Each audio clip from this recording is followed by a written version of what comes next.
Good morning students, how are you beta? Today we are going to discuss the last chapter Going Places of Flamingo, that is written by A.R.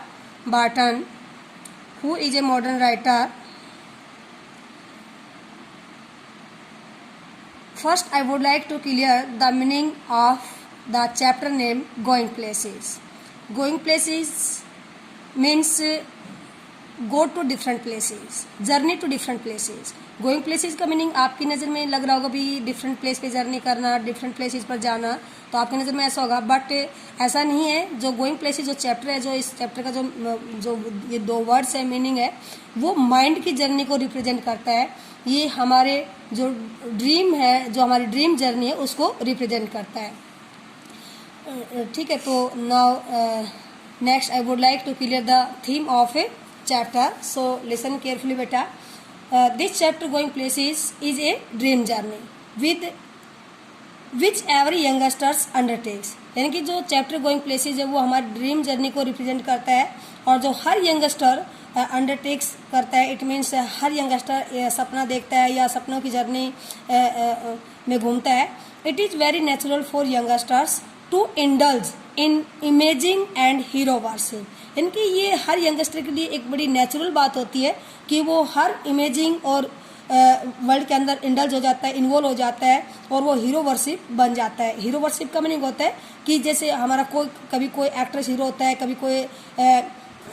कभी कोई actress heroine होती है, कभी कोई actor hero होता है और हम उसी को फॉलो करते हैं, उसी के सपने देखते हैं, उसी के अनुसार चलने की कोशिश करते हैं, तो इस प्रकार उसको बोलते हैं हीरो वर्शिप.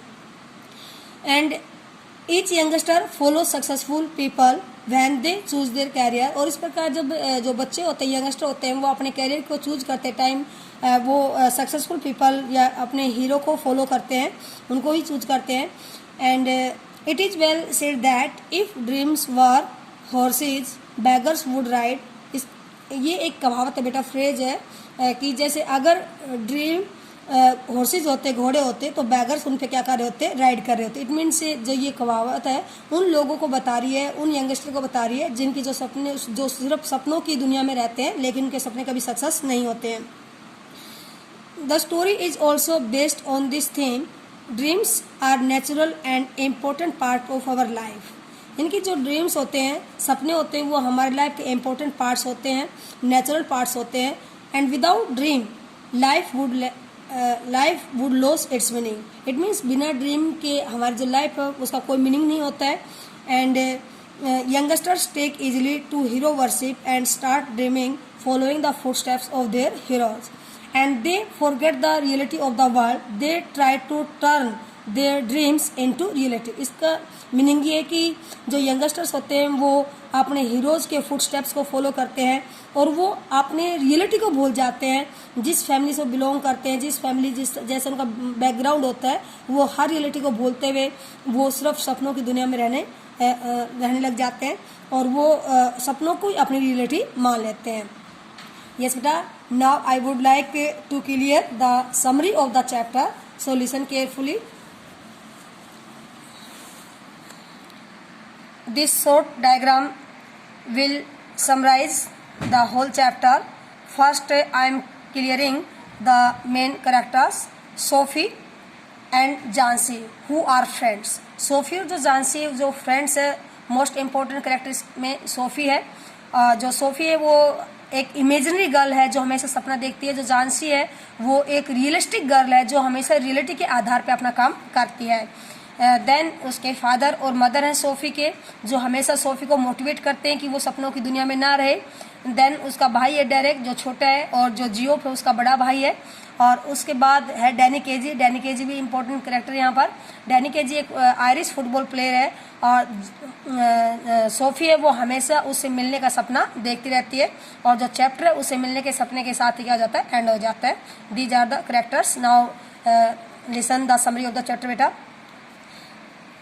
यानी कि आपका जो चैप्टर की जो ओपनिंग है, जो चैप्टर स्टार्ट है वो कहाँ से होता है कि आपको लगेगा कि यानी कि सोफ़ी और जो जानसी है वो स्कूल से आ रही होते हैं. उनका स्कूल का लास्ट ईयर होता है और वो उन्होंने स्कूल में डिसाइड किया था कि स्कूल ऑफ करने होने के बाद, इट मीन स्कूल का टाइम ऑफ होने के बाद वे किसी बिस्किट फैक्ट्री में क्या करेंगी, काम करेंगी। और इस बात पर दोनों क्या हो जाती है, एग्री हो जाती है।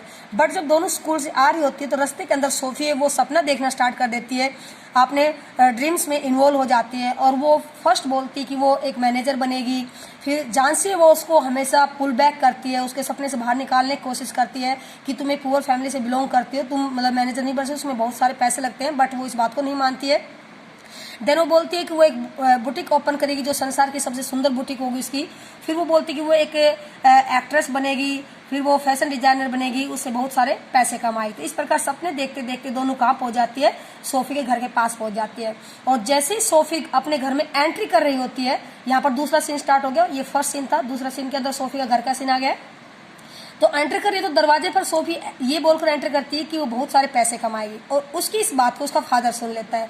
और जब उसका फादर इस बात को सुन लेता है तो उसका फादर उस पर कमेंट करता है कि अगर तुम बहुत सारे पैसे कमा लो तो हमारे लिए एक डिसेंट हाउस खरीद देना, इट मीन्स एक अच्छा सा घर खरीद देना, ठीक है। तो सोफी अपनी मदर को देखती है जो सिंक पर झुकी हुई होती है, बैंड होती है। और उसी टाइम डायरेक्ट भी अपनी बहन पर कमेंट करता है कि देखो पापा ये ऐसे बोल रही है जैसे कि पैसे पेड़ों पर लगते हो और ये पेड़ों पर से पैसे तोड़ कर ला के दे देगी।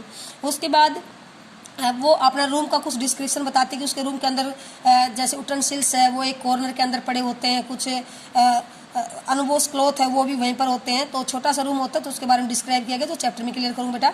एंड उसके बाद यहाँ से क्रॉस करती हुई जो सोफी है वो अपने एल्डर ब्रदर जियोफ के रूम में चली जाती है। ये थर्ड सीन स्टार्ट हो गया।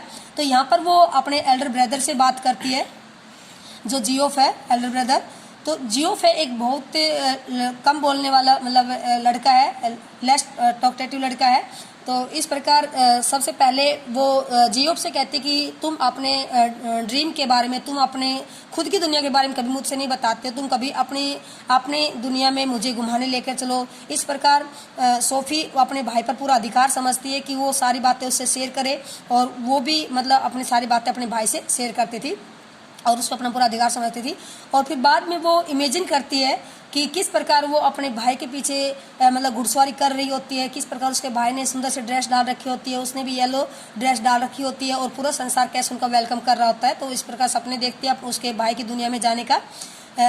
उसके बाद फिर वो अपने भाई से बताती है कि वो डैनी केजी से मिली थी। डैनी केजी है वो उसका हीरो है सोफी का, और वो हमेशा उसको लाइक करती है, उससे मिलना चाहती है, उसका ऑटोग्राफ लेना चाहती है।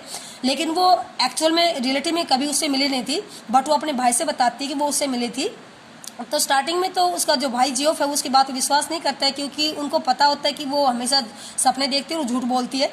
तो और लास्ट के अंदर वो बताती है कि उसके पास डैनी केजी के पास पेन और पेपर नहीं था, इस वजह से वो ऑटोग्राफ नहीं दे पाया, और नेक्स्ट वीक वो उससे मिलने आएगा और उस टाइम वो उससे ऑटोग्राफ देगा। तो इस प्रकार बाद में उसका थोड़ा सा विश्वास कर लेता है, जब उसकी बॉडी का फिजिकली उसका डिस्क्रिप्शन करती है तब उस पर विश्वास करता है। देन यहाँ पर उसके बाद यहाँ पर फैमिली का छोटा सीन है, स्टेडियम का सीन आया कि पूरी फैमिली हर सैटरडे को स्टेडियम में जाती है डैनी केजी के गेम को देखने के लिए, फुटबॉल के गेम को देखने के लिए। तो किस प्रकार यहाँ पर स्टेडियम का सीन आएगा तो चैप्टर में क्लियर होगा। अब इस सीन के जस्ट बाद यहाँ पर जानसी और सोफी दोबारा मिलती है, यानी कि वो स्टार्टिंग में जब स्कूल से आ रही थी तब मिली थी, अब वो दोबारा मिलती है और जानसी सोफी को स्कोल्ड करती है कि तुमने अपने भाई से झूठ बोला है, तुम डैडी केजी से नहीं मिली थी। तो यहाँ पर सोफी को मन ही मन गुस्सा आ रहा होता अपने भाई के ऊपर कि उसने अपने भाई से प्रॉमिस करवाया था कि वो किसी से इस बात को ना बताए। तो इस प्रकार उनका डिस्कस चलता है दोनों का आपस में।